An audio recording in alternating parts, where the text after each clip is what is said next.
You presented an award to Kathy Kirby, your friend, at the 25th Annual First Amendment Awards dinner. You gave her the First Amendment Leadership Award. What was that experience like?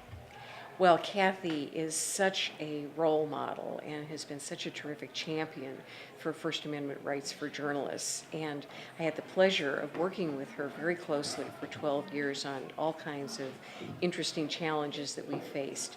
So to be able to recognize her in front of a room full of journalists and media attorneys and FCC officials, that was really a big thrill. I was very happy to do it.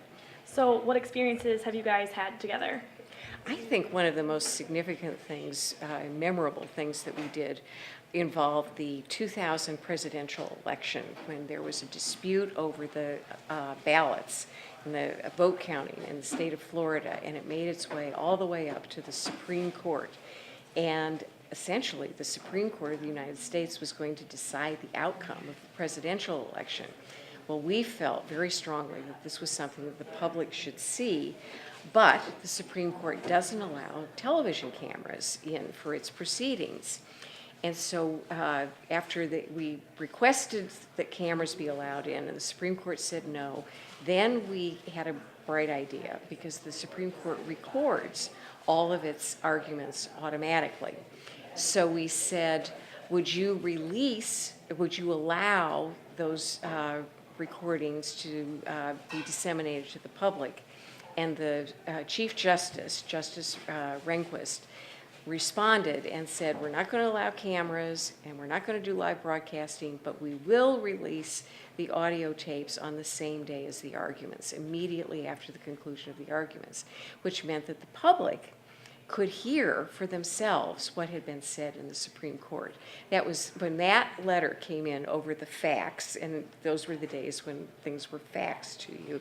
It was just a thrill to see that and to see that we had won at least a little access for the public to this incredibly important case. So you go to a lot of these types of things. So why is this award at this dinner so special? There are a lot of dinners for journalists in Washington where people get dressed up in their fanciest clothes and have a nice meal and mix and mingle with each other and with officials in Washington. And usually the entertainment is a comedian. This is one of the very few dinners where the program involves celebrating excellent journalism and is really a celebration of the free press, which we are so fortunate to share, to have here in the United States.